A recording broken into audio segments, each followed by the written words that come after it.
And happy Homebrew Wednesday. So this is a follow-up video, right? Of course it is. Yeah, we just did our Belgian dark winter warmer.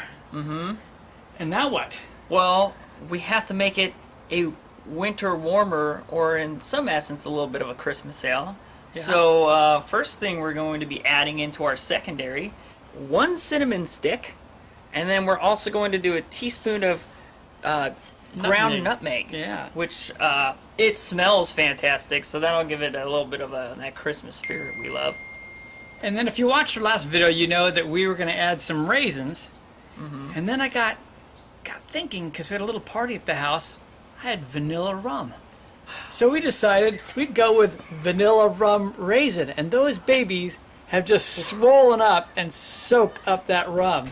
So it's going to be tasty. It's all going in. Mmm. All right, so we're going to get this racked over.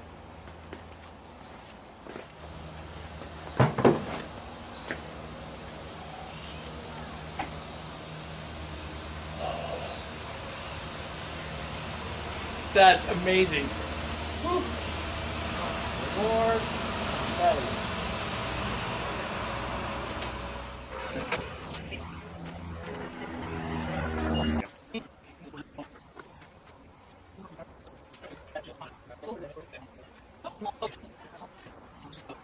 The beautiful thing is we've got our filter on here, clearing this out, so it'll be pretty clean going down. There's a lot of controversy on whether to rack a beer over or not. A lot of people prefer just put everything in the primary. And a lot of times when it comes to hops and so forth, I agree with that. I do the same thing. I do everything in the primary. But when I add things like vanilla beans, raisins, like fruits and stuff, I don't want that stuff sitting in the old yeast. That can sometimes cause less flavors to come out. My personal experience is that can cause a few issues. So I don't want those types of things sitting in true. Hops, they'll filter around and down. So that's why I always go to a secondary with these types of additions. I prefer having my booze fully tasty. So I'm okay racking to a secondary.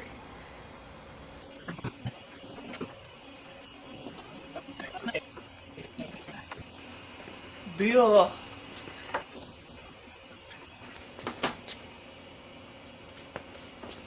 Brewdog's ready for Christmas ale. All right, for those who haven't really seen our setup, this is our refrigerated unit. Down below is beer storage and bottled. And then I can put kegs and so forth up here as well. We've got the bucket sitting with the thermal wrap to warm it up.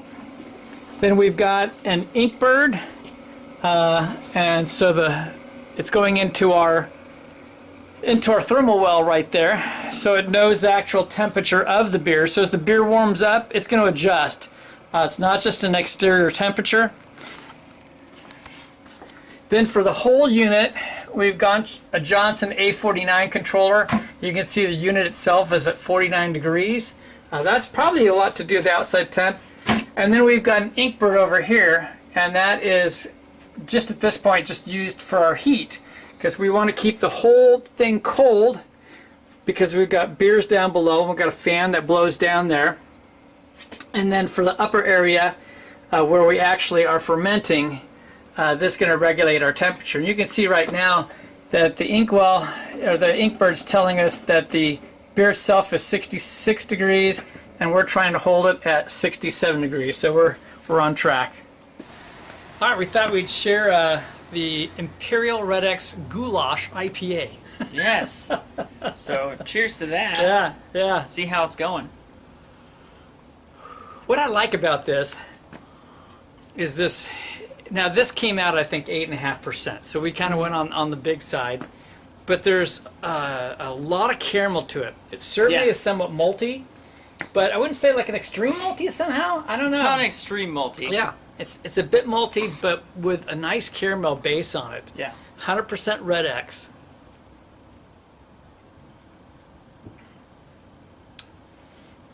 And we've got it at a kind of on a low carbonation right now. It could be carbonated a little more, but a real fine carbonation, kind of like more like you would do like a stout, which is really fun.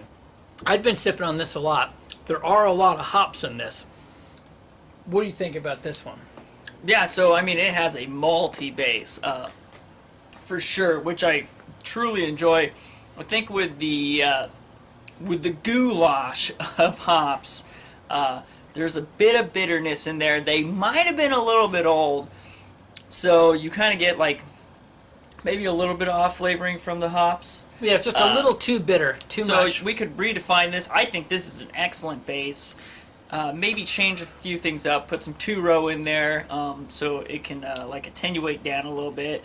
We don't need as much of a caramelized base, because it is technically a hoppy red ale.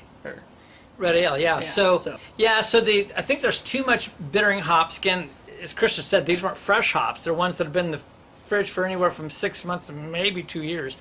The freezer, I should say. So there's a background of some harsh bitterness. Yeah. But it's really good. But lightly so. So it's not like horrible. I've had much more bitter beers commercially. So yeah, 100%. I've just enjoyed sipping on this. Christian's taking a I'm taking a 64-ounce growler growler, or 128 or something like that. I don't think it's at that level of the Red X Tide, or the Red Tide Ale that some of you know from Man Bear Pig. That's right, from Josh Hoover. That was an excellent beer. But that was a light beer. We went completely the opposite direction. We had coffee.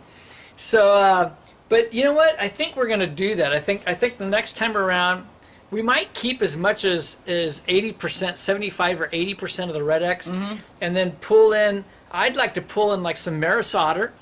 Yeah. For your 2-row, and then maybe bring in some Munich malt, which will still keep that similar theme going. But just cut it a little bit, and then cut down on the bittering hops a little bit. Yeah, and then kind of define the hops that are going to bring in the characteristics. So not so much goulash, and we'll have to talk about what we want to do with that. Because there's not as much as a hoppy aroma as I would like if we're making it hoppy. You can taste the hops; they're there, but they're a little bit of a muddled mess. But the beer as a whole, just fantastic. And as this warms. I don't think he's had it warmed. As this warms, like I sitting around watching TV or by the fireplace reading, man, it's killer. It's just, I've been very happy. There's no way it's warming right now because we're outside and it's Oregon in the winter. Yeah, we opened this up and it was cooling down the fermentation chamber. I think it's what, high 40s right now? Yeah, that's why the temp was dropped. Yeah. Some of you from the back east are going to say, oh, you wusses. But for Oregon, that's, It's been warm on the East Coast. So basically, that's what we wanted to share with you today, that this has gone good. We've got that one on the way. And Christian has decided what our next beer will be. Yeah, so I'm thinking we want to do a barley wine, but I really want to work on our efficiency with bigger beers. So I thought, what other way than go big on an RIS, Russian Imperial Stout? We get to play a little bit. Depending on how big we go, we could just do first runnings only, and then do a second runnings like brown, or even go for a porter in that sense. I thought that'd be fun. Plus, it's 2 beers in one if we do it that way. And I like that. That was his idea, and I think we go with it. So I think we'll do just a heck of a lot of grains. I know that in our one mash tun, we've gotten, I think, as much as 23 pounds one time in that. We might want to go into our other smaller one we've got up there, the second one. We do have a second one, so we might just do 2 of that once. one, instead of being a 20 gallon, is a 10 gallon, I think. We might just take first runnings from 2 of them, get a nice big one, and then push it even bigger. Yeah. And have a big monstrous stout. It would be really fun if we could. I've even thought about doing all 3. It would be really fun to produce, not quite at that level, but as close to like an Uncle Jacob stout as we could get.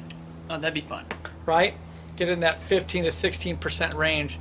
And that would leave plenty of residual sugars for us to play with, and to go ahead and then get ourselves going with a nice, I'd say, brown ale. Christian loves brown ales.